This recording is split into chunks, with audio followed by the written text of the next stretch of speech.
नमस्ते। आज से हम शुरू करने जा रहे हैं संस्कृत में छंद शास्त्र का एक परिचय।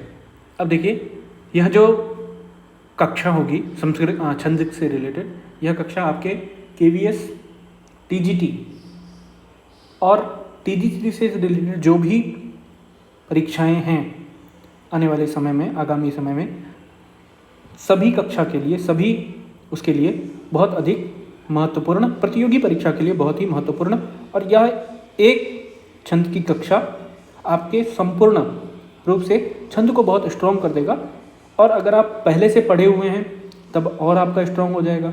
अगर आप नहीं, पहली बार पढ़ रहे हैं छंद, तो भी आपको यह बिल्कुल पता चलेगा और आप छंद से रिलेटेड एक भी प्रश्न छोड़ करके नहीं आएंगे। इस बात का मैं आपको विश्वास दिलाता हूँ। तो चलिए हम लोग पढ़ते हैं छंद शास्त्र। देखिए, छंद की व्युत्पत्ति और इसका अर्थ क्या है। तो छंद जो है छद धातु से बनता है। छद का मतलब क्या होता है? आवरण या फिर ढकना। जिस प्रकार से हम अपने शरीर पर अपने कुछ वस्त्र रख करके या उसको रक्षा करते हैं और उसकी शोभा बढ़ाते हैं, उसी प्रकार से छंद जो है वह काव्यों की रक्षा करता है। क्यों?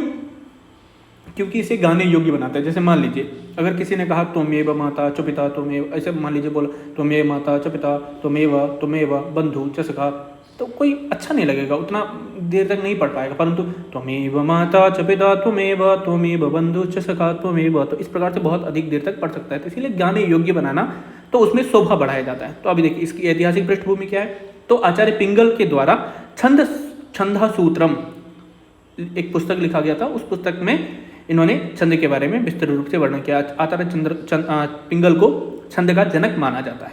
अब देखिए छंद की परिभाषा क्या है और इसका महत्व।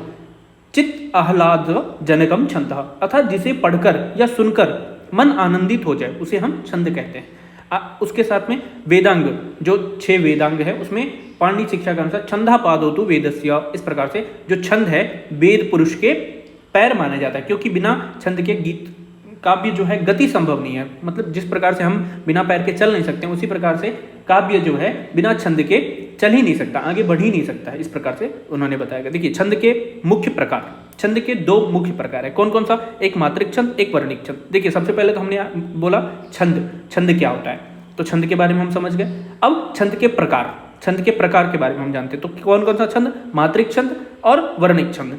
तो देखिए मात्रिक छंद मतलब जहां छंदों की पहचान केवल मात्राओं के आधार से हो जाती है। जैसे आर्या छंद, मात्राओं के आधार पर की जाए उसको हम मात्रिक छंद कहते हैं। दूसरा आता है वर्णिक छंद, जिसपे वर्णों की संख्या की पहचान, जिस वर्णों की मतलब लघु और गुरु के क्रम में। अब ये लघु गुरु क्या होता है, तो इसके बारे में भी अभी हम बात करेंगे। तो इसमें हम अनुष्टुप, इंद्रवज्रा, उपजाति, उपेंद्रवज्रा, ये बहुत सारे छंद आते हैं।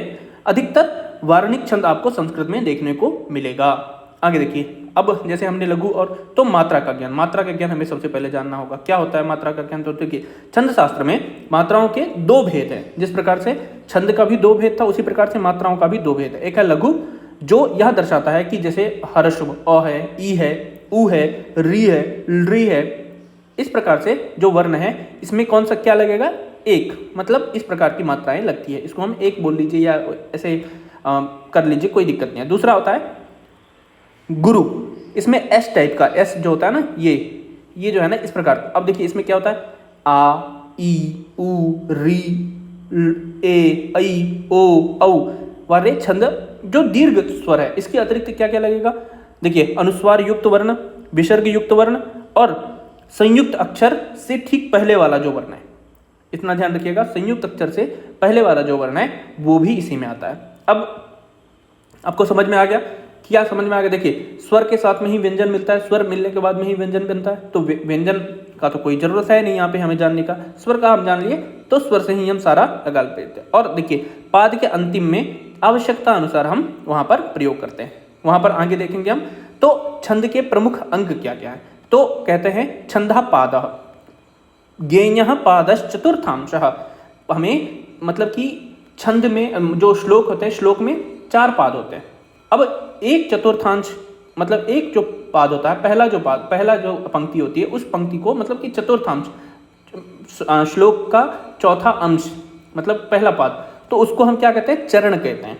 उसको हम क्या कहते हैं, चरण कहते हैं। सामान्यतः एक श्लोक में कितने चरण होते हैं, 4 चरण होते हैं। अब चरण के आधार पर छंद को 3 प्रकार का बतलाया गया है। देखिए छंद पहले 2 प्रकार का था, उसके बाद में हमने मात्रिक छंद, वर्णिक छंद, फिर हमने क्या किया, छंद को हमने विभक्ति किया लघु और गुरु के क्रम में। अब यहाँ पर जो छंद है, छंद श्लोक है, तो श्लोक में 4 चरण होते हैं, तो चरण के आधार पर छंद को 3 प्रकार का बतलाएगा। कौन कौन सा, समृद्ध, अर्धसमृद्ध और अर्धसमृद्ध और विसमृद्ध। इस प्रकार से 3 प्रकार का छंद बताया गया। कौन कौन सा, समृद्ध, अर्धसमृद्ध और विसमृद्ध। अर्धसमृद्ध मतलब चारों छंद, मतलब जो 4 चरण हैं वो चारों समान होगा, कोई सा भी छोटा ना कोई बड़ा। दूसरा अर्धसमृद्ध, हो सकता है कि पहला और तीसरा बहुत बड़ा हो, थोड़ा बड़ा हो, और दूसरा और चौथा थोड़ा थोड़ा बड़ा हो। विसमृद्ध में क्या होगा, जैसे ये देखिए कोई भी समान नहीं है। तो इस प्रकार से जो इस प्रकार का जो छंद होता है, मतलब कि चारों चरण असमान रूप से होगा, उसे हम बोलते हैं विसमृद्ध। जिसमें 2 छंद समान रहेंगे, दो चरण समान रहेंगे और 2 चरण असमान रहेंगे, उसे अर्धसमृद्ध। और जिसमें चारों चरण समान रहेंगे उसे हम समृद्ध कहते हैं। समझ में आ रहा है? आगे देखिए यति, सबसे ज्यादा यति मतलब होता है विराम।